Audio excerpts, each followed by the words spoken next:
Hi, welcome back to Flowing Press. August 15th, Independence Day, ஒரு சிக்னிஃபிகண்ட்டான முக்கியத்துவம் வாய்ந்த ஒரு நாள். இந்த நாளில் ஒரு ஸ்பெஷல் ரிலீஸாக சியான் விக்ரம் நடிப்பில் வெளிவந்திருக்கிற படம் தங்கலாம். அதாவது நீண்ட கால உழைப்பு, நீண்ட கால ப்ரொடக்ஷனில் இருந்தது. பா ரஞ்சித்தோட கனவுன்னு கூட சொல்லலாம்.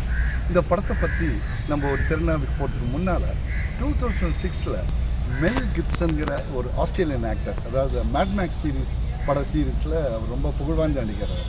அவரோட தயாரிப்பு, இயக்கம் மற்றும் நடிப்பில் உருவான படம் அப்போகலிப்டோ. அதாவது நிறைய அவார்ட்ஸ் வாங்கிச்சு. ஒரு டிஸ்டன்ட், ஒரு ஃபார் ஆஃப் லேண்டில் ஒரு ஃபேண்டசி அண்ட் ஃபிக்ஷன் ஃபிலிம் தான் அந்த தீம்.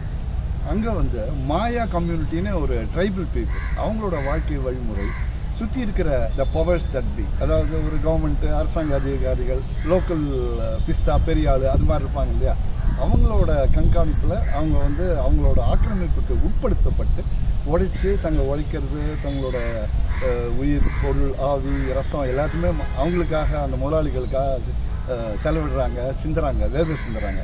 அல்டிமேட்டாக அவங்களுக்கு கிடைக்கிறது ஒன்றும் இல்லை, சொல்ப கூலி தான். ஸோ அவங்க கொதித்தெழுந்து ஒரு புரட்சி உருவாகி அதை எதிர்த்து சுதந்திரத்துக்காக போராடுறது தான் அந்த படத்தோட அடிப்படை தீம்.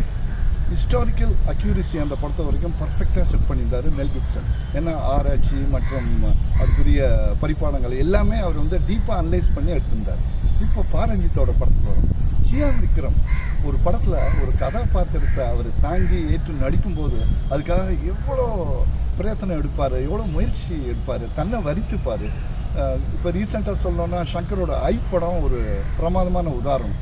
அந்த அளவுக்கு தன் உடலை வருத்தி, அதாவது அமைப்புகள், ஹேர் ஸ்டைல் மொத்தம் அவரோட மசில் பவர் எல்லாத்தையும் கூட்டி குறைச்சி அது மாதிரி பல விதத்தில் தன்னை வருத்திக்கிட்டு செயல்பட்டு கதாபாத்திரத்துக்கு உயிர் கொடுத்து அதை வர செய்யக்கூடிய வல்லமை பெற்ற ஒரு நடிகர். இந்த படத்துலையும் அப்படிப்பட்ட ஒரு கதாபாத்திரம், தங்கலாங்கிற டைட்டில் கேரக்டர் ரொம்ப அழகாக பண்ணியிருக்காரு. அவரோட 4 ஃபாதர்ஸும் விக்ரமாகவே நடிச்சிருக்காரு. அதே மாதிரி எதிரணியில் உள்ள ஒரு கதாபாத்திரத்துக்கு பேராவும் ஒரு கட்டத்தில் அவர் படத்தில் வராரு. ஸோ மொத்தத்தில் முழுக்க தன்னோட திறந்த தோள்களில் இந்த படத்தை தூக்கி நிலைநிறுத்தி பயணப்பட்டிருக்காரு சியான் விக்ரம்லாம். அதில் கொஞ்சம் கூட இரண்டாம் கருத்து இருக்கவே வாய்ப்பு இல்லை. அடுத்தது பார்வதி, அவரோட பேரா வராங்க, பல குழந்தைங்களுக்கு தாயாகும். அதே சமயத்தில் ஒரு மிடில் ஏஜ் உமன் எப்படி இருப்பாங்களோ அதை அதாவது ப்ளவுஸ் போடாத அந்த ட்ரைபல் பீப்புள் அவங்க வாழ்க்கையை அவங்களோட அந்த ரொம்ப அழகாக சித்தரிச்சிருக்காங்க. As a couple, as a pair, குழந்தைகளோட அவங்களோட அந்த நெகிழ்ச்சியான நெருக்கமான நேரங்கள் ரொம்ப அபாரமாக படத்தில் காட்டப்பட்டிருக்கு.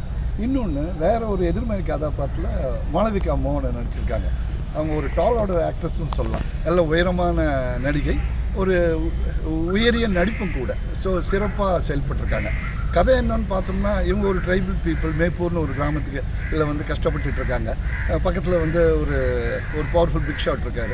அவர் இவங்களை வேலை வாங்கி கூலிக்காரங்களாக நடத்துகிறாரு. ஏதோ ஒரு சொல்ப கூலி கொடுத்து தன் வேலையை முடிச்சுக்கிறாரு. இந்த சமயத்தில் பிரிட்டிஷ் 1850 படம் ஆரம்பிக்கிறதா காமிக்கிறாங்க.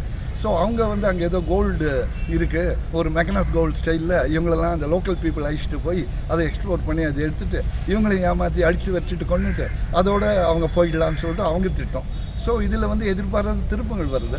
கடைசியில் அந்த தங்கத்தை அவங்களால பெற முடிஞ்சுதா, அவங்களால கைப்பற்றி எடுத்துகிட்டு போக முடிஞ்சுதா, இவங்களோட இந்த ட்ரைபல் பீப்புளோட நிலைமை என்ன, இப்படியெல்லாம் ஒட்டு மொத்தமாக ராப்பப் பண்ணியிருக்காரு. படத்தோட நீளம் கொஞ்சம் அதிகம்தான். பட் இருந்தாலும் கதை அமைப்பு, திரைக்கதையெல்லாம் பார்க்கும்போது எல்லாமே தேவையானது போல தெரிப்படுது. ஒரு சில அவருக்கே உரித்தான சில ஸ்டாண்டர்டைஸ்டு அம்சங்களும் பா ரஞ்சித்தை பொறுத்த வரைக்கும் அதுவும் இதில் இருக்குது.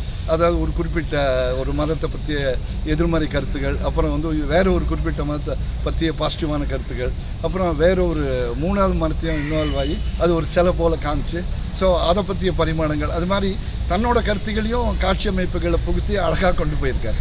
மொத்தத்தில் இந்த இண்டிபெண்டன்ஸ் டே ஃபெஸ்டிவல் சீசனுக்கு இந்த முக்கியமான நாளுக்கு ஒரு முக்கிய திரைப்படமாக இந்த படம் வந்திருக்கு. வெல் ஃப்ரெண்ட்ஸ், இந்த படத்தை பற்றிய டிஸ்கஷன் உங்களுக்கு பிடிச்சிருந்தா லைக் பண்ணுங்கள், ஷேர் பண்ணுங்கள், சப்ஸ்கிரைப் பண்ணுங்கள். பாய்.